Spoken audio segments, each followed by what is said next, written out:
Greetings, Agile enthusiasts. Tam here, Agile coach, safe instructor, and Lean Agile author. Today, we're unlocking the secrets of Burn Up Charts, another excellent tool for the Agile team. Grab a cup of coffee and let's dive in. First, let's talk about what a Burn Up Chart is. The purpose of the Burn Up Chart is to track the total work planned and completed over time. It illustrates the accumulation of completed work against time throughout the iteration, allowing stakeholders to see how much work has been accomplished compared to the initial scope. The Burn Up Chart is more than a graph. It is a visual story that reveals the team's journey from the start to the end of their iteration. It provides them with the visual aid to discuss the likelihood of timely completion and the impact of any scope change. Let's demystify the lines, axes, and slopes. The x-axis represents time, usually in terms of the business days of the iteration. The y-axis represents the work that needs to be completed by the team for the iteration. The team can represent the work in either story points, story counts, or task hours. The total scope line represents the total amount of the team's committed scope or work. On day one, this is a flat horizontal line. It will be updated daily to visualize work added or deleted from the commitment and will be visualized by dips and peaks. The ideal or planned trend line is a straight line that connects the start point of day 1 to the end point of day 10. This ideal trend line starts at 0 to work completed and evenly angles up to 100% of the committed work conducted by the last day of the iteration. This line is a mathematical calculation of the total amount of work divided by the number of days so that the total amount of work associated with the iteration has an even upward slope. Unlike the burn down chart, which counts down to 0 remaining work, the burn up chart counts up to the total amount of work. Let's assume we are on day 6 of the iteration. This shows that the actual work completed for days 1 through 5. We see that the team's total work completed each day. Sometimes they completed a little more than the ideal line, sometimes a little less. We also see that scope was added on day 5. Days 6 through 10 are redrawn with another mathematical calculation of the work remaining divided by the remaining days to reach total scope completion by day 10. The Burn Up Chart visualizes the total work planned and the cumulative work completed over time by the team. The gap indicates the remaining scope to be completed.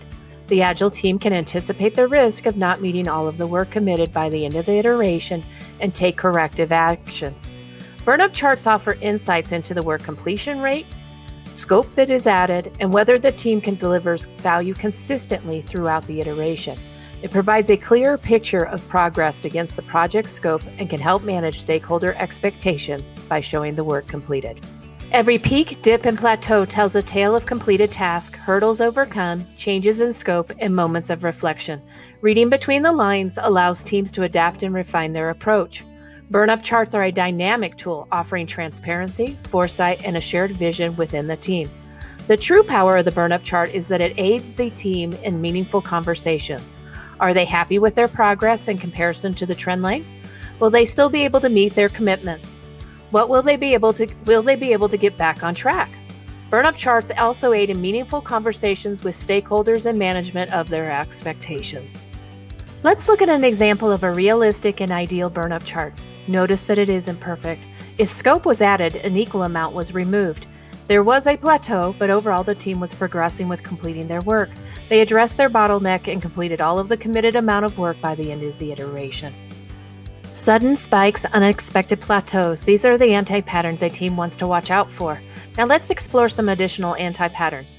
First, there is the too perfect chart. The question that immediately arises is this accurate? Next, we have the stalled chart. We frequently see this with major impediments or a missing or part-time or disassociated product owner. We have an example of a team who is undercommitted, as we can see the work completed remains below the ideal line and the team finishes all the work early. Finally, we have the overcommitted anti-pattern. Work exceeds expectation or there were other impediments and we see the work carried over to the next iteration. Burn Up Charts offer several advantages in Agile project management, providing valuable insights and benefits to the teams and stakeholders. Transparency. Burn Up Charts provide a clear and transparent visualization of progress by showing both the planned scope and the cumulative work completed over time.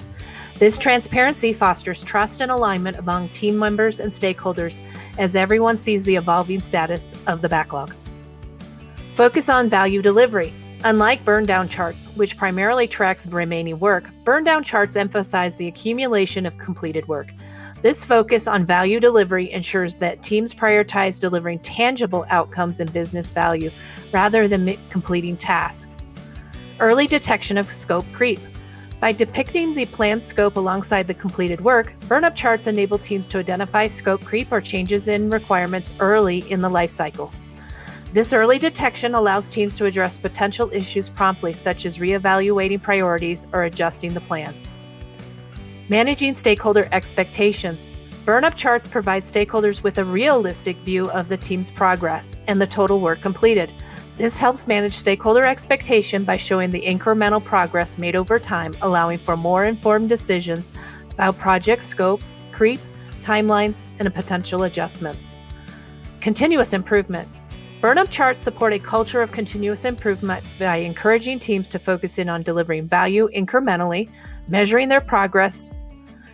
Teams can use burn-up charts to identify areas for improvement, optimizing their processes, and making data-driven decisions to enhance their performance. Motivation and accountability. Seeing the cumulative work completed over time can boost team morale and motivation, as team members can visually track their progress and celebrate milestones. Additionally, burn-up charts promote accountability by holding teams accountable for delivering on their commitments and meeting objectives. Adaptability. Burn-up charts are adaptable to different project contexts and can be tailored to suit the specific needs of teams and stakeholders. Whether used for short-term iterations or longer-term time boxes, burn-up charts provide flexibility in tracking progress and adapting to changing requirements. While burn-up charts offer several advantages in Agile methodologies, they also have some potential disadvantages. Complexity and interpretation. Burn-up charts can sometimes be more complex to interpret compared to burn-down charts. The presence of the additional total scope line may require stakeholders to spend more time in understanding the chart. Risk of scope creep ignorance. Although burn-up charts can detect scope creep early, there is a risk that teams and stakeholders may overlook or underestimate its significance. If not addressed promptly, scope creep can lead to delays, overruns, and decreased stakeholder satisfaction. Potential for misinterpretation.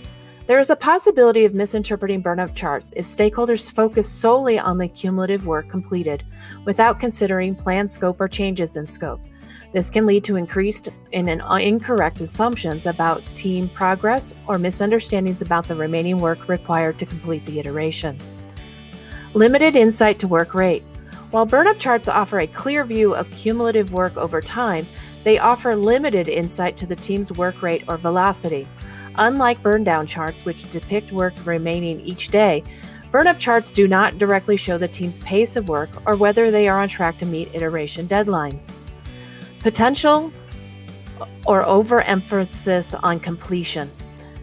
Burn-up charts focus on cumulative work completed, which may inadvertently encourage a mindset of prioritizing completion over other factors such as quality, customer satisfaction, or innovation. Teams should ensure they maintain a balanced perspective and consider multiple dimensions of success. While these disadvantages exist, they can be mitigated by proper understanding, communication, and proactive conversation. By addressing potential challenges and leveraging the strengths of burn-up charts, Agile teams can maximize their effectiveness in tracking progress and delivering value to stakeholders. I'd like to discuss how I envision assessing the suitability of a burn-up chart for your specific metric requirements, as well as its comparison to other Agile metrics we'll explore in subsequent videos. To understand its placement, let's delve into the intersections depicted on the landscape map I've crafted. Along the x-axis, we evaluate fit based on a continuum ranging from fixed to fluid scope. Meanwhile, the y-axis portrays a spectrum from outcome-based to output-based measurements. The central circle denotes tactical-based metrics, while beyond the circle is where we capture strategic-based metrics.